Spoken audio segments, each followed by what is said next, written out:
Amazing. So, hey, Smiley, we're super excited to be featuring you today and to learn from you. We'd love to kick it off by hearing a bit more about your background, your story, and what got you to becoming a speaker.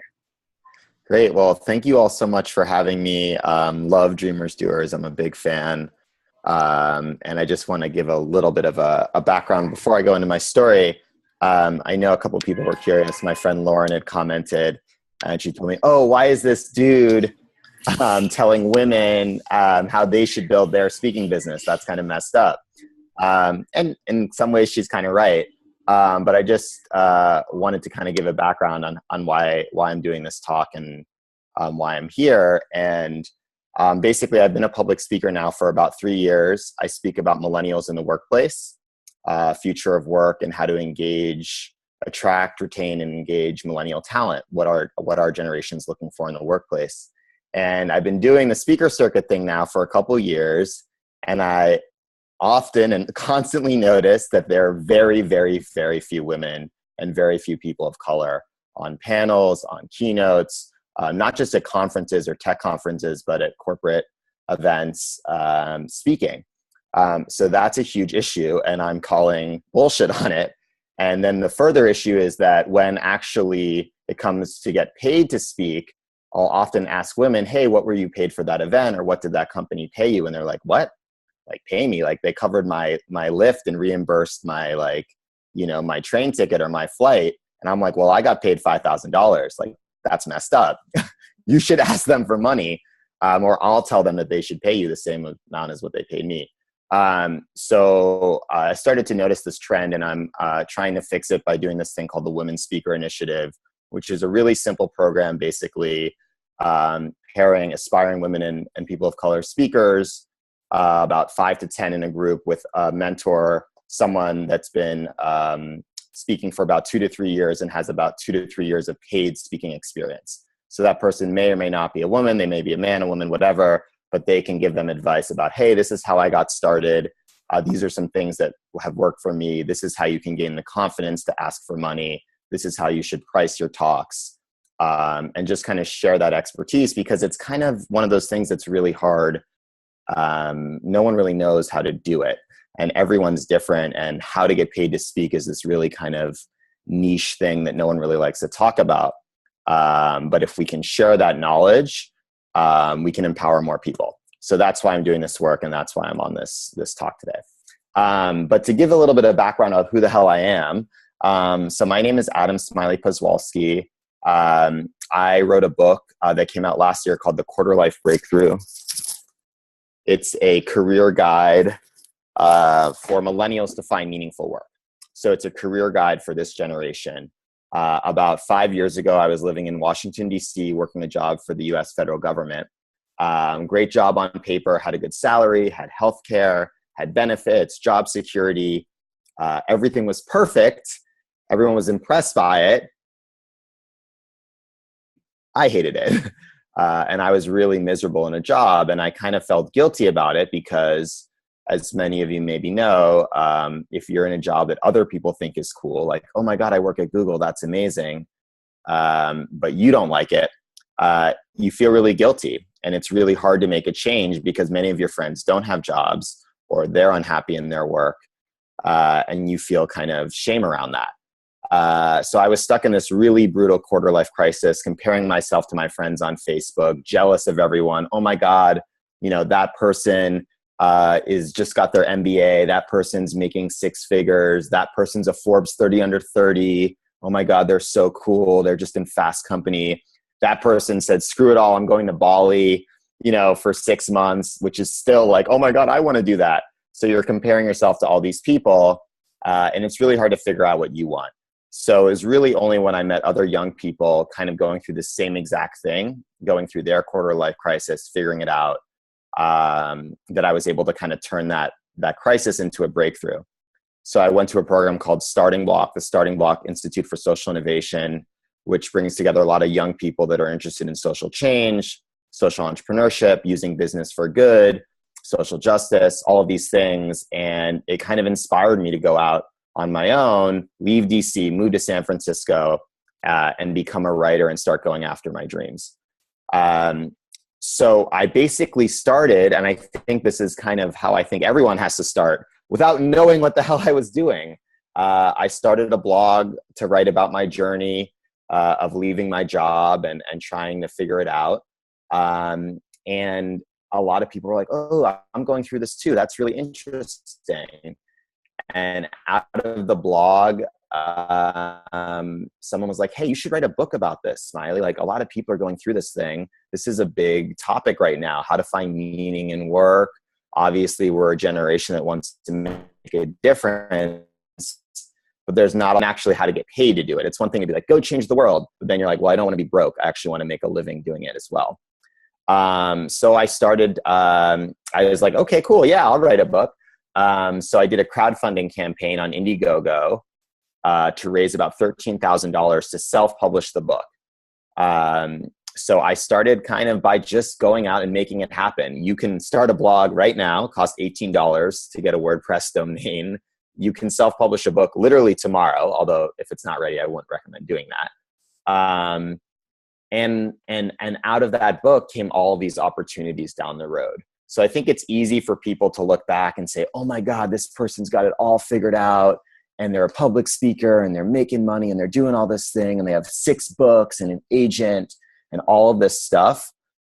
But I really, really think that it starts with just exploring something you're curious about.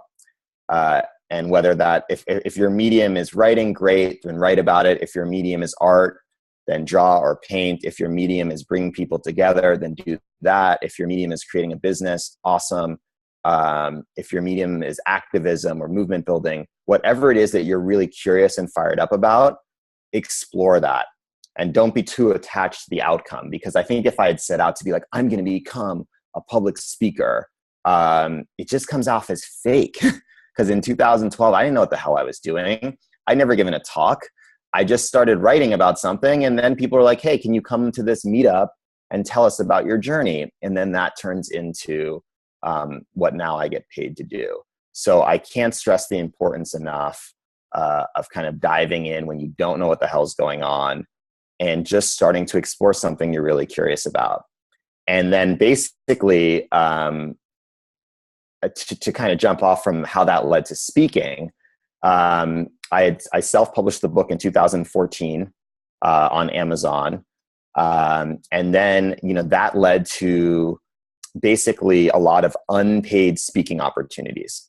A lot of opportunities for people to kind of say, hey, come to my local event. We're doing this thing. We have an Eventbrite page. We're not even selling tickets. Can you come speak at that? Or kind of these basically just like, hey, come hang out with us and tell us your story. So I think that the first step there is really just going to speak to anyone that will listen. And that's the very first thing. And whenever I talk about kind of how to start with your speaking, if you're really interested in it, first see if you like it. Right? Because I think a lot of people are like, I want to be a public speaker. Well, yeah, it's super lucrative and it's a cool thing. You may hate it. A lot of people like get up on stage and they're just like, this is the worst. There's a huge fear around public speaking. But then a lot of people do, and they're like, I'm really good at this. This is amazing. I can do this. I can really hold the space. But you don't know that until you try. And I think people think they have to wait to kind of like, okay, like the TED Global Conference is going to invite you to speak, or Microsoft's going to invite you to their conference, or, you're going to go to this cool thing. It actually starts in someone's living room, right? Someone's living room, or someone's co-working space, or someone's office, or whatever. And you just go and you speak. And the process of being like, okay, cool. Like in 2 weeks, I'm going to Maria's house and she's having 20 of her friends come over and I have to say something, and it better not suck. Like, that will make you give a talk, and hopefully you'll write it out or draft it out or practice. So like what I say for people that are kind of getting started is basically create an event. Create an event that you have to kind of create material for. And this is for people that are just getting started. I know there's people on this call that are like, okay, yeah, I've done like 10 speaking engagements, Smiley. Like, I want to know how to make $5,000 or $10,000 a gig. And we can get to that. But this is for people just getting started, is kind of create your own speaking engagement. Have your, all of us know people that are doing events. All of us know people that have, companies or offices that have programming. So say, okay, cool. In 2 weeks, I'm going to do this. And then when you start to kind of do that a couple times, you can start to really hone in on what it is that's your talk. And I can't stress this enough, but if you think about it,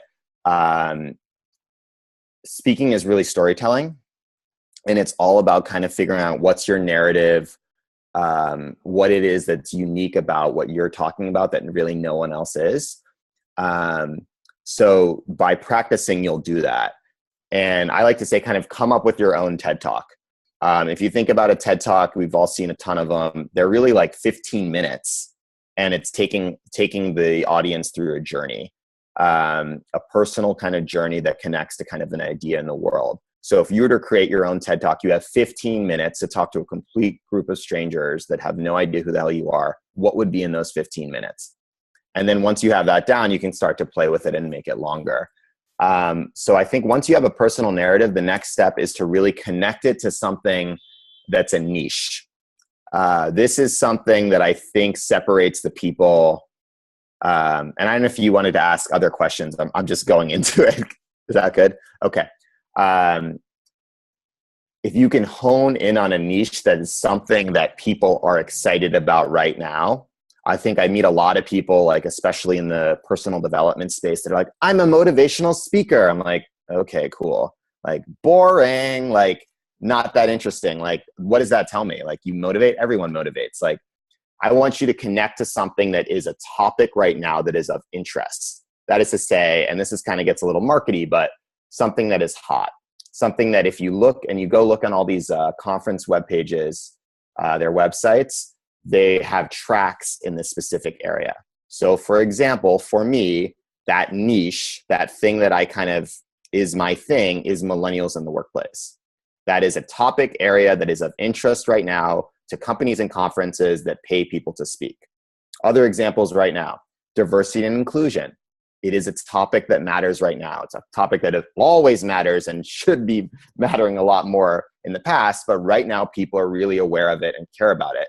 What that means for speakers is that they can position themselves in that as an expert in that space. Obviously, for someone that has no background in that area, they can't speak about it. That would be inauthentic and come off, everyone realize that that's crap. But if you're an expert in that space, if you work in the diversity and inclusion space, if you have a story that connects that area, that is something that you can position yourself around.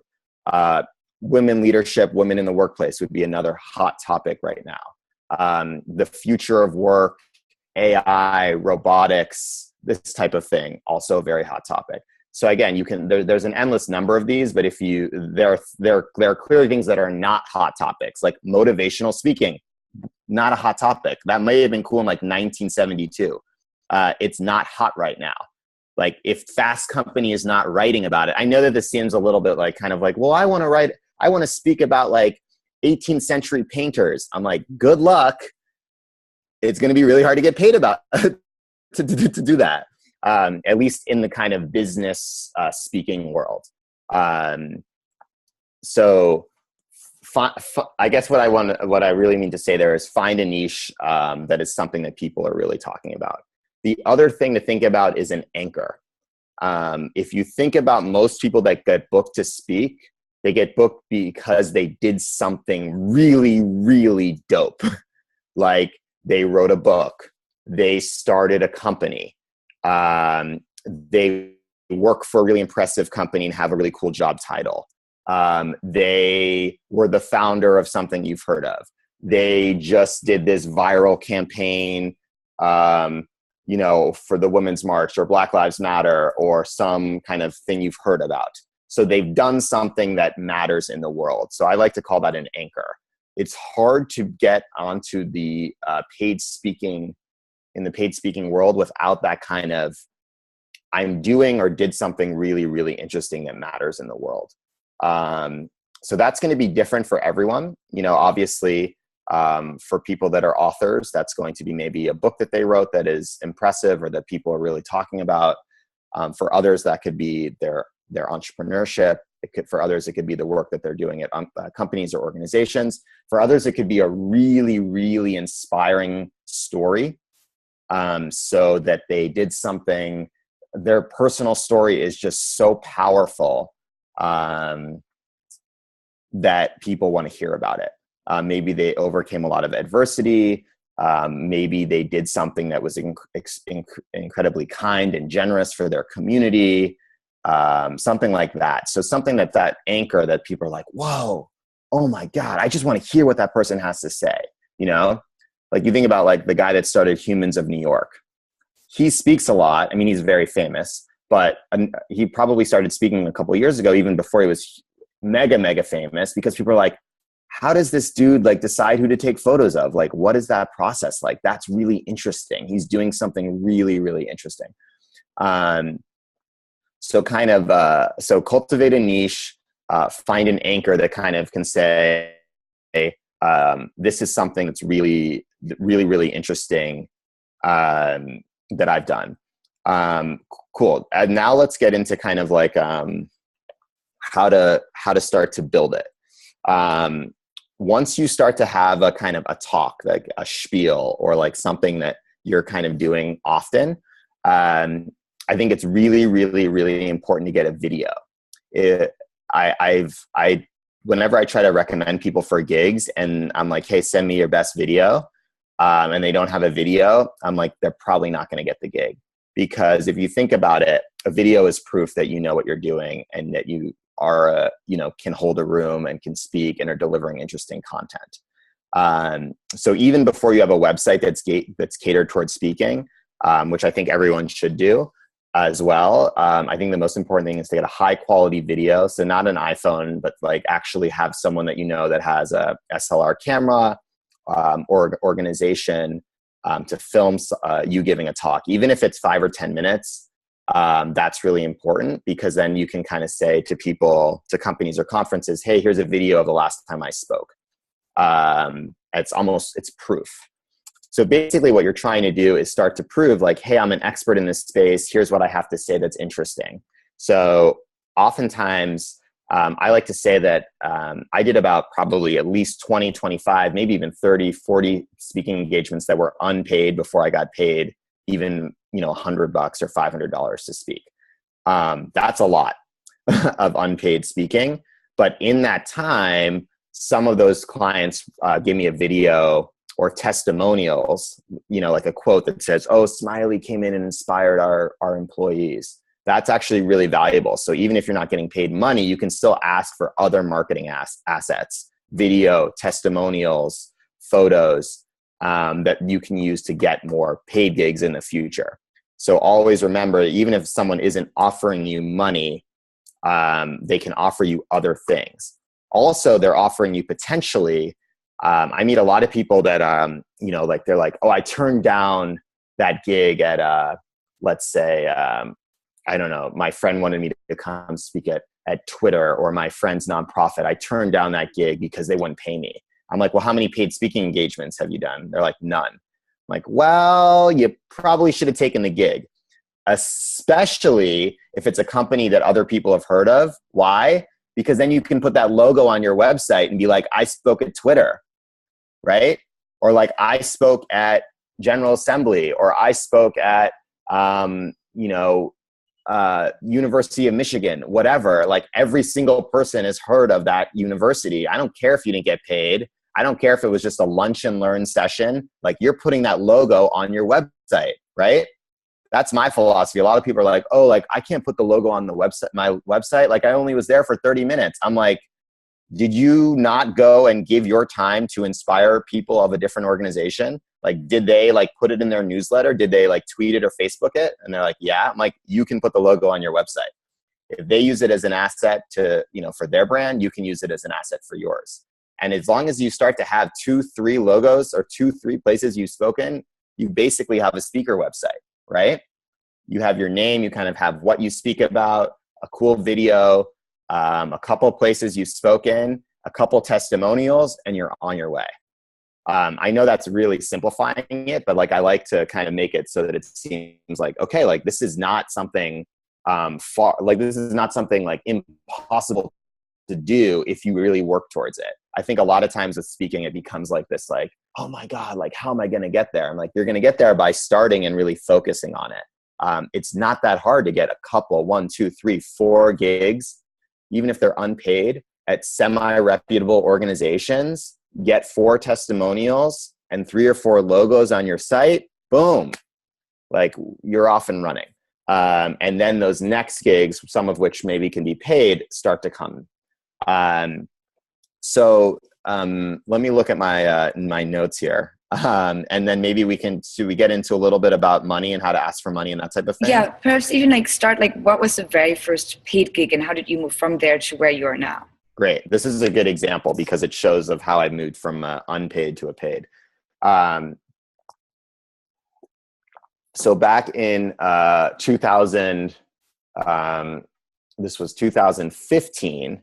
So I maybe done like a gig or two that was like $100 or something, which is money, but it's, if you think about the time and energy that goes into it, not that much money, to be honest, for speaking. But I got invited to go to a conference that was hosted by SAP. SAP is a global, huge technology company. They have 75,000 employees, offices in over 120 countries. They had their annual conference in Orlando, Florida.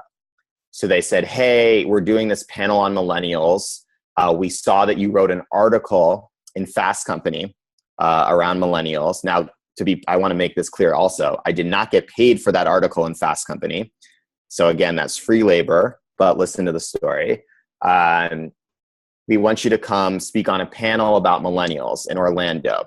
I'm like, cool. Like, I'm thinking to myself, yes, corporate conference, like SAP. I go to their website. I'm like, these people, go to their Wikipedia. They make billions of dollars a year. They can pay me. So I'm like, hey, do you have a budget to pay speakers? And they're like, I'm sorry, we don't, which is bullshit. They definitely do. But we'll pay for your travel and we'll pay for your hotel. And I'm like, you know what? I'm just going to do it. Like, it's a good opportunity. Whatever. So I do that gig and it's unpaid. I meet some interesting people. I, speak on the panel. There were like very few people there because it was in this back room and it wasn't like in the main stage, So I kind of felt a little bit, weird about the whole thing. But then a few months later, I got offered to do an SAP gig right around in Silicon Valley in the Bay Area that was paid $3,000. So they said, "Hey, this is the budget. It's $3,000." And at that point, I didn't even know about negotiation. I didn't even say, "Well, what about $6,000?" I just said, "I'll take it." And then the next year at that conference, they reached out to me. This is the same conference. And they said, hey, we want to put you on not the main stage, but a bigger stage. And we'll pay $10,000 for you to come speak. So I think the lesson is, first of all, it started with a free article that I wrote. So if another way speakers get discovered is through content marketing. So if you can be writing pieces that, especially if they're related to your niche, whatever that is, find those articles and blogs that people would read and then kind of offer content to those sites. Many of times those places, I'm not going to lie, just don't pay writers. But even if they were to pay writers, it'd be like, here's $100 for a piece that takes a week to write. It's like, comes out to like $3 an hour. Let's be honest. We could all be making more money at a coffee shop than writing, but it maybe leads to other stuff. So that article led to an unpaid speaking gig, which led to a better paid speaking gig, which led to a $10,000 speaking gig. That's $10,000 for 30 minutes of talking. Like, this is like a very lucrative place to be. But if you think about it, what I often tell people, I'm like, well, to get to that $10,000 gig took like 2 years of work. So, if you want to put in the work and the time, you can get there, and there's money and possibility and opportunity at the end of the tunnel. But you got to hustle to get there. So I think that story is relevant because it's kind of like, it shows that it's like the first 1 to 2 things are not going to be the gold mine. But if you build those relationships and build that trust, and I think that's the other lesson there. When it comes to speaking, I think especially when you're getting started, be humble, be respectful, take the opportunities if you're just getting started. Now, when it gets to be a little bit shady is when it's like, hey, I'm a woman speaker. I've been doing this for 2 years. And then the company's like, yeah, we're not going to pay you. That's messed up. But if it's like, hey, I've never spoken before, but I'd love to speak at your organization. And they're like, we're not going to pay you. You're like, great, I'm down. I get it. I want the opportunity. So there's a fine line there. So then the question becomes, you have to realize from where you're at in your career of like, I've been doing this for a while. I'm not an amateur. It's time for me to get paid. Or I was just paid this much for this other thing. I should be paid that or more for this next thing. And that is, everyone has to figure that out for themselves, right? So we're all at different kind of points in our career when it comes to speaking. So I think like, I don't like to give someone a prescription of when they should start asking for money because everyone's different. But I think after you've started, again, it depends what you're speaking about, what your niche is, but after you've done that kind of 10 to 15-ish unpaid engagements, maybe 20, then you can start to say, okay, I'm going to ask for money. And in terms of kind of pricing, again, this is a very personal thing. I'll be happy to be open and honest about my where I price stuff. Because I think it's important. I think no one ever talks about this and nobody knows, but I also want to share that it's very different. Like if you were to have me and 3 other speakers share what their pricing is, it would be completely different. But my biggest advice is to ask around, especially to people that are speaking in the area that you speak in, to see kind of where they're at.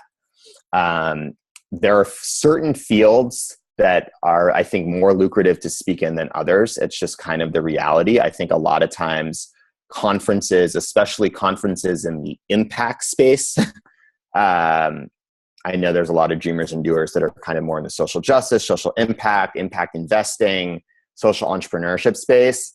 Speaking is kind of more about like promoting your company and the work you're doing and maybe getting funding and getting like the awareness of investors or press, and less about kind of, and this is messed up, I wish it was more lucrative, and less about kind of getting paid these big keynote speaking fees. There's just less money. A lot of these events are like barely making money as an event. And we all know people that put on some of these events and they just don't have money to pay speakers. So in terms of kind of the different levels of pricing, would that be helpful? Okay. Conferences. But also the spaces, I'm sorry to interrupt, but also the spaces where it might be more lucrative. Like, is innovation more lucrative? Thank you. So the what more lucrative? Like, is innovation more lucrative? Oh, yes. Yeah. So to kind of break it down just for me, generally conferences are a tough thing. I think most conferences, unless they are a company conference that are like a very big event, let's say Dreamforce, which is Salesforce's conference, they definitely pay speakers. Oracle World, which is Oracle's conference, they pay speakers. A lot of these other conferences that are like, okay, let's do a tech inclusion conference or a San Francisco, whatever, this thing, many of them don't. And they certainly do not pay panelists. Very rarely will they pay panelists. They maybe will compensate and pay for travel and expenses. If you're going to another city or country, you should always make sure at the bare minimum that your travel and hotel and meals are covered, because otherwise you're losing money on it, which is completely unfair. But some conferences do pay. So I think there's a little bit of a leeway there. In terms of the college market, I usually charge, I have a college speaking agent just for colleges, because colleges is a really niche industry, which pays less than corporate. So I charge around $2,500 to about $3,500 for a college speaking engagement. And most people that have been professional college speakers for a longer time maybe are in the like 3,000 to 5,000 range. But for colleges, you would never probably make much more than $5,000 for a keynote, unless it's a, you know, very famous person. Hillary Clinton is going to speak at a college, you know, she's making, you know, 300,000, $500,000, whatever. But most people that speak at colleges as kind of leadership speakers or in certain areas are probably making several $1,000s. For corporate events, when I first started, I was charging about $1,000 to $3,000 a gig, which is not that much for a corporate. And now my range is around $10,000 for a 30-minute keynote, maybe a little bit more depending. Now I know that sounds like a lot of money. I'm not getting those gigs all the time. I recently just spoke at a company for no money because I thought it'd be a good opportunity. In fact, I recently went to a conference. I was in Austin.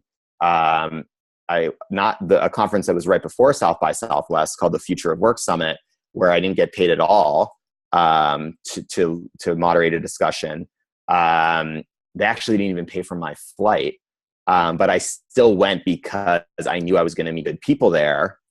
And then I ended up getting a gig out of it because this company now wants to bring me to Toronto to speak, and that might be like a $10,000 gig. So again, I've been doing this a couple of years. Sometimes I'm making $10,000 a gig. Sometimes I'm still making zero. So I think there's a wide range there, but that gives you a sense. Now, when it comes to corporate speaking, you ask like, what's the most lucrative? Yes, the fields of innovation, business thought leadership. If you go look at the business self-help shelf at a bookstore, those types of authors are the people that are making 10, 15, 20, 25, $40,000 for a 30-minute talk, maybe a 60-minute talk. It is an incredibly lucrative space to speak. Basically going into companies that have money and have budgets to make their employees better, to inspire their employees, to make the company a stronger organization and make the company more money. So I think that is a very lucrative space to be playing in. I think that it's really important to set your rates reasonably. I see a lot of speakers that are like, I want to speak at companies because I want to make money and I'm just going to charge them $25,000 right off the bat. I'm like, that's really short-sighted. Because if I were a company, I'd be like, oh, cool. Who's paid you that much money? Can we talk to them about how the gig was? And they're like, well, I've actually never even been paid $500. And I'm like, well, you're being like, you know, so you're being dishonest there. So normally what I would say to a company is like, my usual rate for a gig like this is X, but I'm willing to talk about it with you. And then there becomes, you know, there might be a period of negotiation. So I really recommend that you negotiate rates on the phone.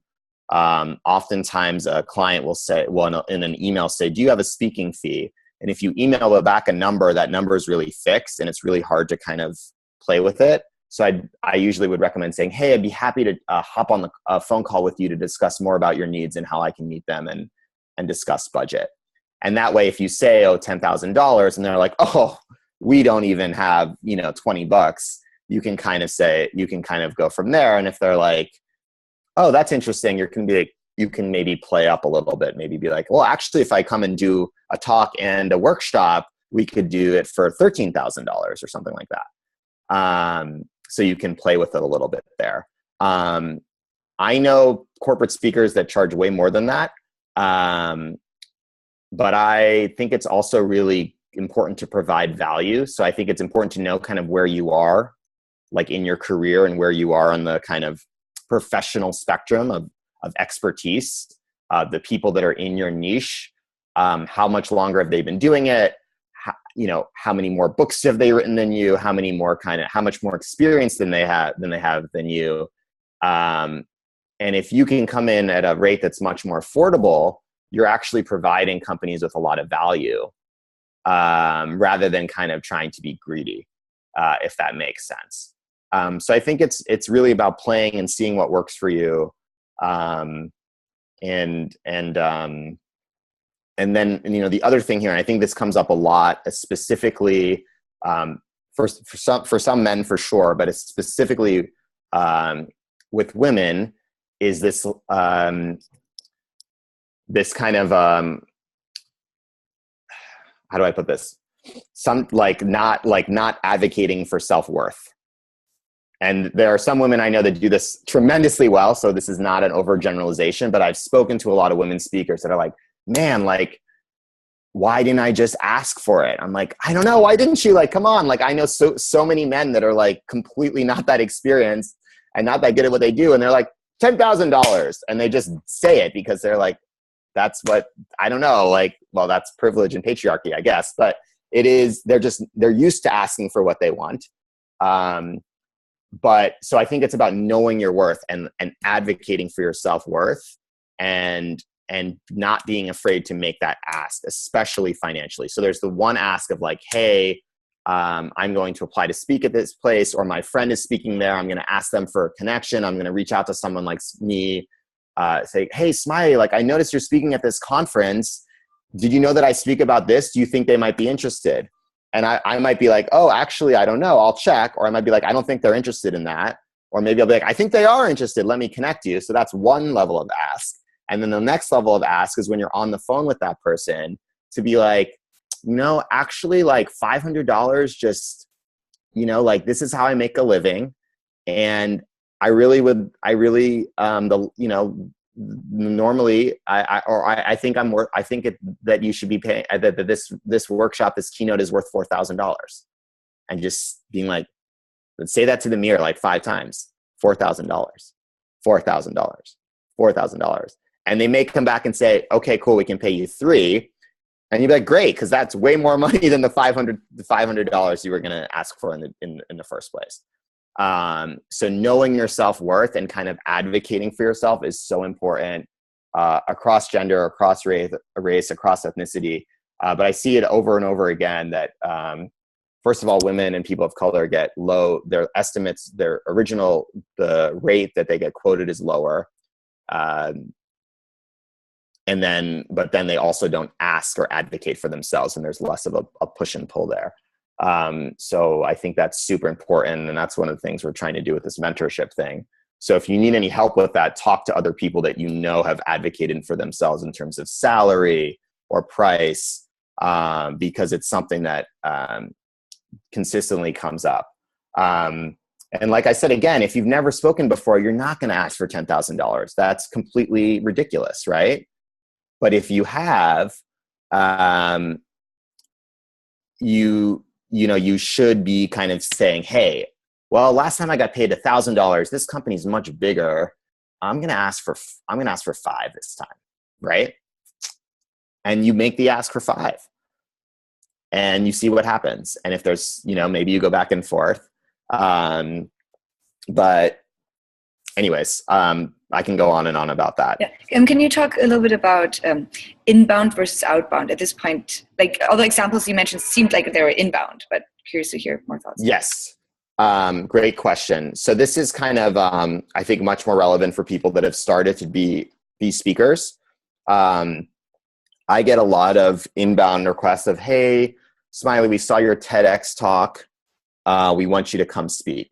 Again, if you haven't done a TEDx talk, TEDx as a brand, it's kind of diluted. Everyone's done a TEDx talk, or a lot of people have. But if you haven't done one, do it. They don't pay. No TED talk pays. Even the big TED talks, I don't think they pay the famous speakers at all either. They maybe pay for their flight. But if you do a TEDx talk, then you immediately already have a high quality video. That's like the best thing about it. First of all, you prepare for the talk because you're like, oh my God, I'm giving a TEDx talk. I'm not going to screw it up.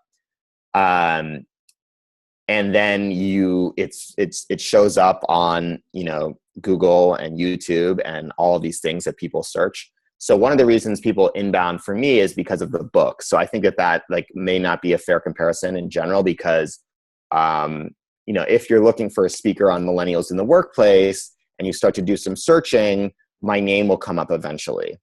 So that's one of the reasons why the inbound requests come. In terms of outbound, especially this is good for people getting started, you really want to kind of say, okay, like whatever it is that I'm talking about, storytelling, creativity, design innovation, social entrepreneurship, Black Lives Matter, women in the workplace, finding whatever these buckets are. what are the conferences about those areas? What are the blogs? Who are the other speakers in this area? Who are the authors in this area? Who are the thought leaders in this area? Where are they speaking? Let me just go to their website. Like, I list all of the conferences that I've ever spoken at on my website. And then you can start to reach out to them because they all have a page that says, apply to be a speaker, right? They're always looking for good speakers. So that's like a really important thing of research. And then again, when you're applying, and if you have a video, you can say, check out my video from the last time I spoke. Here's my website with testimonials. So yeah, so I think that's really important to do. And you can the other thing you want to do is relationship building. If you know someone that's spoken somewhere, you can say, hey, would you give me a referral? And that's something I'm really trying to do, because a lot of times I'll be like, cool, I'm happy to come speak there. Let me give you a list of 3 or 4 people that would be great to bring. Because places are always looking for speakers. The other thing that I think is really important, and if you go to I know Gesh will probably send out my website and with the link to the Women's Speaker Initiative page, there's these lists of speakers. And it's this specifically, there's always lists of women speakers, which I know is kind of weird. You're like, I got to get on a list of women speakers. I wish we didn't live in a society where that was the case, but it is the case because a lot of conference organizers, some of whom are women actually, are lazy or they're like, I want a list of amazing women speakers, and then I'm going to look at that list and pick somebody. The list, there's no list of men speakers, but male speakers seemingly end up on all these conferences. But anyways, so my point being, get on those lists. And I list a few of them on my site, but it's not too hard to search, like women speakers in entrepreneurship, women speakers in mindfulness and health and wellness, women speaker, you know what I mean? And then reach out to those people, be like, hey, like, here's my site, add me to your list. Again, if you haven't gotten started yet, they're going to be like, cool, like, come back to me in a year or two when you have some more material and I'll totally add you to the list, which is fair, right? They're not going to put someone or recommend someone that isn't qualified. But if you are qualified, you get on those lists because that's how people get booked for gigs. I know it sounds crazy, but I've seen so many conference organizers, like they are busy, they're overworked, they want to bring great people. And if they're already bringing someone that they trust, or if they're reaching out to someone they trust and they're like, hey, Smiley, we trust you. You already spoke here last year. You recommended someone who was great last year. Can you recommend 3 or 4 other people? They just go with that. They're not, like, they're definitely going to look at their site and make sure that they're legit, but they're looking at lists. They're not they're looking at the cheat sheets. So the point is, get on those cheat sheets, and find the people that are booking lots of speaking gigs and build relationships with those people, and kind of invest in your own career as a speaker. And I wanted to actually call you out on this, or like as a positive, where the first time I came across you was at a conference in Munich where we had both recommended a ton of speakers, and you and I had both recommended a ton of women. So thank you for playing your part in addition to this call and the initiative and everything. Another thing that keeps coming up as a question around speaking is speaking agents. What are your thoughts on that? Great. This is a great question because it's something that's on my mind. So basically, speaker agents book you. They have a roster of a list of speakers, and they will book you for gigs, but then they take a cut. Normal agency fee can be anywhere between 20 and 30%. It depends on the field. So something like that. I currently have a speaker agent for college bookings only, so that they handle everything that's college. Because that is a very niche industry. Emailing with colleges is kind of a pain. The process of getting paid by colleges takes a while. Like, there's a student activities council, and then there's like a student that like maybe is graduating or going abroad, and you're dealing with them, and it's just too much. So a lot of times a speaker agent, the main thing that they're doing is a lot of paperwork and kind of ensuring that you get paid and contracting. So for the corporate side of things, as of now, and I've been doing this about speaking about 3 years, 2 years in kind of the paid context. Just at the point now where it's almost too much for me to deal with myself. I've enjoyed kind of dealing with I don't mind doing the contracting and the paperwork, and then knowing that I get to keep that extra 25, 30%. For me, it's like a couple extra emails. You know, I invoice somebody. If I haven't paid, I reach out to them. But I know people that said that, okay, I'm really busy. I'd rather have a speaker agent do this. And that's fair. And I think I might be getting to that point. The thing that I've heard, though, there's a lot of speaker agencies out there. They'll put you on their website, but they may not really be selling you actively, right? So unless you are famous, or kind of getting booked all of the time, or let's say Brene Brown, just for, you know, an example of someone, Brene Brown definitely needs a speaker agent. She could probably, if she wanted to, speak every day of the year somewhere in the world for good money. She can pick which gigs she does. So she has someone that negotiates, okay, Brene wants $50,000 for this one or $75,000 for this one, and they deal with all the paperwork. Great. She can afford to give out that money. She's getting booked. It's all good. She has a speaker agent. Now, if you're someone, and you might have the same speaker agency as Brene, but let's say you're like, Brene's like number 1 on the list, and you're like number 498 in terms of priority and importance, and you get 1 or 2 gigs with the speaker agent, and you're like, cool, I have a speaker agent, and you post it on Facebook, and everyone's like, awesome. But like, you're not booking that many gigs, like, who cares, right? So I guess my point is with speaker agents, and I want to join an agency if they're like, we're really excited about booking you, Smiley. Here are 10, 15 things we think we could get for you. Then I'll talk to them, and I'm excited about it. But if I don't need to be put on a website just to look cool, I can do it myself and then still keep that money.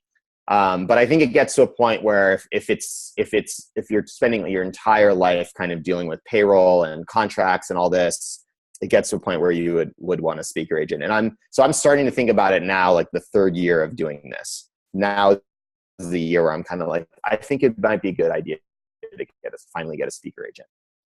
But up until I really recommend when people get started just to kind of do it on their own. And there probably isn't enough volume anyway that it would really make sense for you to give up that income. Like the point at which you're giving up income but not getting enough, right? So when you're getting enough, you're willing to give away. Okay, yeah, you take 25%. I don't want to deal with this, but I'm getting enough gigs that I'm happy to give you that money.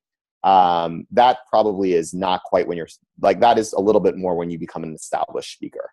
And I think every speaker knows that point in which they're like, okay, it's time for me to join a speaker agency. There's an amazing site that you can use to put yourself on the radar of a lot of conferences called eSpeakers. You do not need to have a speaker agent to sign up for this site. There's a free version of it, and then I think a paid version. If you're doing a lot of gigs and you're speaking as your business, I recommend paying for the monthly fee, which I think is $40 a month, which maybe sounds like a lot, but if you get 1 gig a year, you're way more than covering that. But basically what it is, you put in your information, you put your video, you put your topics, you put your fees, and then it populates that information on all of these speaker websites, like Speakers Are Us or Washington Speakers or this speakers or there's all these lists of speakers. So I think it's worth investing in kind of putting your information out there. Again, this is for people that are established. Like if you haven't spoken anywhere, if you don't have good videos, if you don't have a lot of testimonials, this comes later. This is more when you're kind of like, I am a speaker. This is something I do for a living. It's definitely worth getting on those sites. So I think a speaker agent is something that is not for people that are beginners. Focus on the craft, focus on doing more engagements, booking more gigs, becoming better. For people that are kind of more down the line, 1, 2, 3 years, starting to get some paid gigs, then it's a time to start thinking about an agent. I don't think unless you've started to get paid on your own, like $5,000, $10,000 for a gig once or twice here or there, I don't think the agent thing is something that you need to really think about. But once you get to it, it's something that it's and my recommendation just be to find a speaker agent, not that's necessarily that cool, but that really is going to book you. And then there's exclusive and non-exclusive arrangements. So basically, if you have an exclusive agreement with an agent, you cannot do another gig unless it goes through them. So that's their that's how they make a living, because then that's how they make their business, because then they get a cut no matter what. If you have a non-exclusive, they're like, hey, you can do something if it comes to you from your friend. You can do something if it comes directly to you. But if we do something, we'll take a cut from that. So a lot of speakers prefer the non-exclusive agreements because it offers more flexibility. Amazing. That's like incredible. I think we covered like so much, and hopefully most parts. There's obviously a lot more questions I can think of, and everyone else. We'll do maybe 1 or 2 questions, just because in mindfulness of time, and then we'll stop the recording, and whoever wants to stick around, we'll do introductions. So this is going to not be the most straightforward way, but if you have a question, just like unmute yourself and just say it. If anyone, does anyone have questions? So. Okay. Sure, I'll ask a question. Yeah. Who's an incredibly influential speaker that you enjoy being a participant in the audience listening? Can you repeat? I'm sorry. Who's an incredible speaker I know? No, that you enjoy being a participant in the audience listening to. Oh, like that I've listened to. Yeah. Oh, that's a great question. Good question. I'm a big fan of speakers that are dynamic and interactive, so that they figure out a way to bring in the audience. Well, one of my favorite speakers was one of my best.